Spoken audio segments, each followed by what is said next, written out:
শুধু তাই নয়, এক মুসলমান আর এক মুসলমানের প্রতি হক আছে না নেই? পাড়া প্রতিবেশী যারা আছে তাদের হক আছে না নাই? আত্মীয় স্বজন যারা আছে তাদের হক আছে না নাই?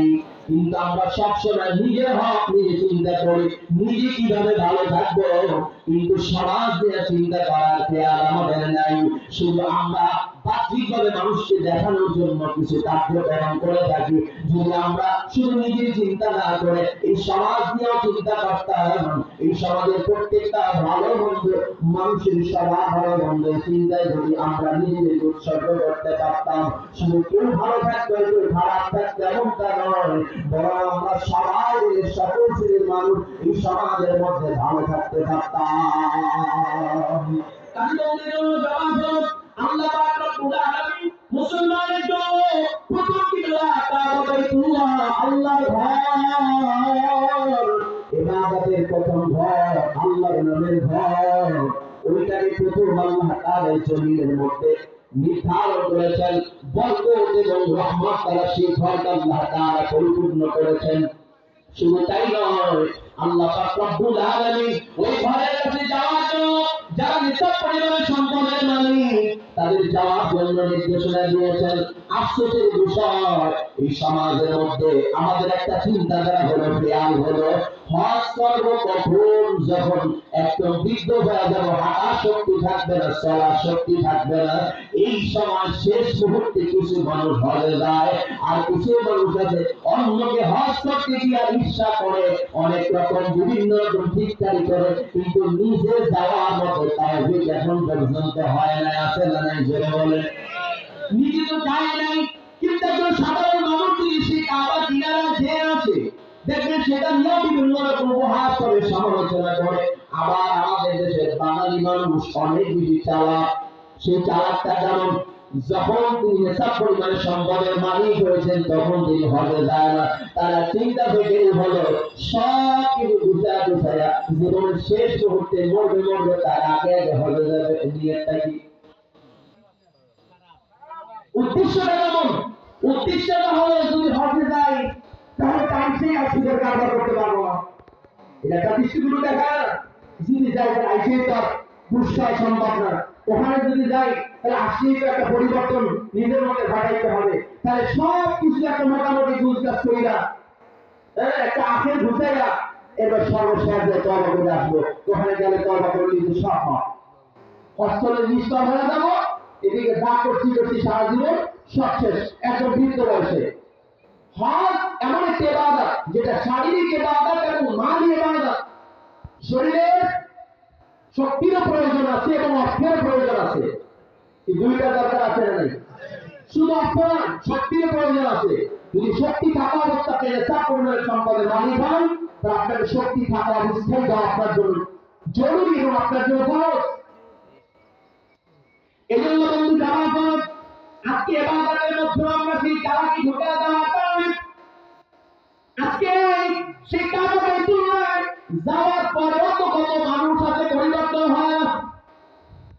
আবার একটা জিনিস দেখবেন, আমাদের দেশে আর একটা জিনিস নতুন চালু হয়েছে, সেইটা হলো নির্বাচন আসার আগে আগেই কিছু আল্লাহর বান্দারা আছে হজে যায়। নেই? উদ্দেশ্যটা কি?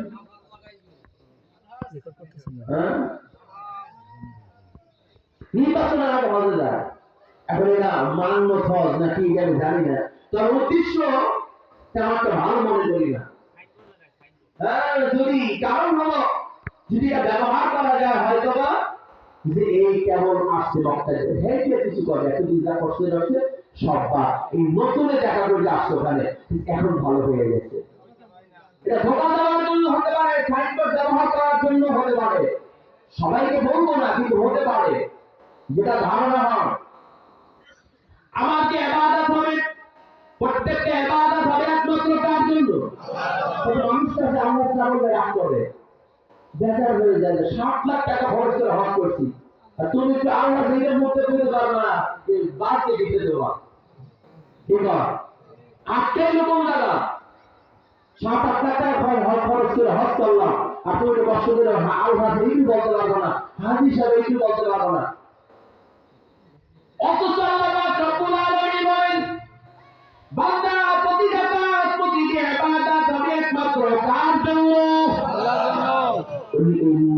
صلاتي ونسكي ومحياي ومماتي لله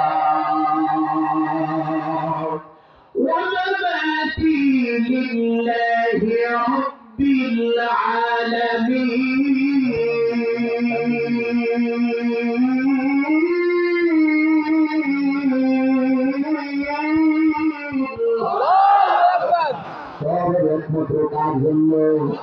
আমার নামাজ, আমার কোরবানি, আমার বেঁচে থাকা, আমার মরে যাওয়া, আমার জিন্দেগির যাবতীয় সব আমল হবে একমাত্র আল্লাহর জন্য।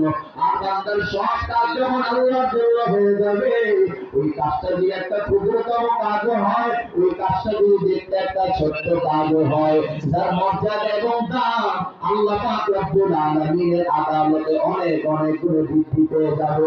আমি বলতে জন্য আপনাদেরকে বলতে চাই, আল্লাহ পাক রব্বুল আলামিন যে কোরআনের জন্য আমাদেরকে জমিনে পাঠিয়েছেন, নবী আলাইহিস সালাতু ওয়াস সালাম আমাদেরকে যে নির্দেশনা দিয়েছেন, যে প্র্যাকটিক্যাল ক্যাটালগ আমাদের জন্য জমিনের মধ্যে রেখে গেছেন, আমাদের জন্য যে নির্দেশনা দিয়ে গেছেন, সেই নির্দেশনার আলোকে আমার জীবনকে পরিচালনা করার দরকার আছে না নাই? জোরে বলেন। এই জন্য এক নম্বর, দাওয়াতের দরকার আছে না নাই? কাকে দাওয়াত দিব? আমরা তো সমাজের অবস্থা হলো যে নামাজ পড়ে তারে আবার নামাজের দাওয়াত দিই, যে রোজা রাখে তাকে রোজার দাওয়াত দেওয়ার জন্য বেতুল, যে যাকাত দেয় তাকে আমার যাকাতের দাওয়াত দেওয়ার জন্য বেতুল। কিন্তু না, ওখানে দাওয়াত চলমান থাকবে, তবে আমার প্রশ্ন হলো, যে মোটে চলো না তার কাছে দরবার দিয়েছেন, বরং যে করে না তার কাছে বেশি দাওয়াত দেওয়ার দরকার আছে না নাই? জোরে বলেন। এই জন্য আমাদের এক নম্বরে নবীর কাজ হলো দাওয়াত দেওয়া।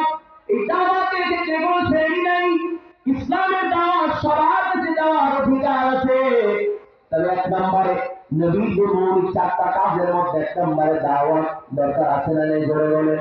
যার নামাজ নেই তাকে নামাজের দাওয়াত, যার রোজা নেই তাকে রোজার দাওয়াত, যার হজ নেই তাকে হজের দাওয়াত, যার যাকাত নেই তাকে যাকাতের দাওয়াত, যার মধ্যে দ্বীন ইসলাম নাই তাকে দ্বীন ইসলাম বোঝানোর জন্য দাওয়াত। ঠিক কিনা? জোরে আওয়াজ দিয়ে বলেন। শুধু তাই নয়, শুধু দাওয়াতই সমাপ্ত নয়, দ্বিতীয় নম্বর কাজ তালিমের দরকার আছে না নাই? বলুন না কেন? শুধু তালিম সমাপ্তি নয়, তাজকিয়া নফসের দরকার আছে না নাই? আপনাকে পরিশুদ্ধ করার চেষ্টা করার দরকার আছে না নাই? চতুর্থ নম্বর, জিহাদ ফি সাবিলিল্লাহ জায়েজ নাই? আছে। বলুন না কেন? জিহাদের কথা বললেই মুসলমান রাগ করে, অন্যরা রাগ করে না। আল্লাহ জমিনে আল্লাহ দ্বীন বাস্তবায়নের কথা বললে মুসলমানের চান্দি আগে গরম হয়ে যায়। এত কষ্টের মুসলমান, অথচ কোরআনে কিছু কথা বললে খুশি হয়, বা কিছু কথা বললে বেজা হয়ে যায়। মুসলমান রাগ করে, লিস্টি দিয়ে দেয়। আল্লাহ জমিনে আল্লাহ দ্বীন প্রতিষ্ঠার জন্য যদি মুসলমান চেষ্টা না করে, তাহলে বিদ্রোহীরা কি চেষ্টা করবে নাকি? আমি আগে বলছি, কি বোঝে না সেটাও বুঝে না। নবী আলাইহিস সালাতু ওয়াস সালামের চতুর্থ কাজ জিহাদ ফি সাবিলিল্লাহ, আল্লাহ জমিনে আল্লাহ দ্বীন প্রতিষ্ঠার চেষ্টা করা, যেখানে যেইটা প্রয়োজন সেখানে সেইভাবে করা। জিহাদ বলতে মারামারি নয়, জিহাদ বলতে তরবারি হাতে দেওয়া নয়, জিহাদ বলতে গঞ্জাম ফাসাদ নয়, জিহাদ বলতে অন্যায় যেইভাবে আসে তার ব্যতিক্রমে ওই পন্থায় ওই অন্যায় কাজটাকে সমাজ থেকে দূরীভূত করার জন্য চেষ্টা করার নামই হলো জিহাদ। ঠিক কিনা? জোরে বলেন। জিহাদ মানে তরবারি হাতে নেওয়া নয়। এই জন্য আমরা না বোঝার কারণে আপনি মুসলমানই দেখা গেছে বিরোধিতা করি।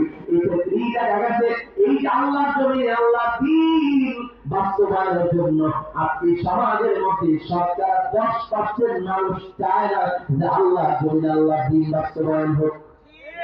10% মানুষ চায় না। অথচ যারা নামাজ পড়ে নাই, যারা নামাজ পড়ে তারাই নামাজ রাষ্ট্রীয় কায়েম হতে চায় না। যারা রোজা রাখে তারাই রোজা রাষ্ট্রীয়ভাবে কায়েম হোক এটা চায় না। তারা কি কথা বলতে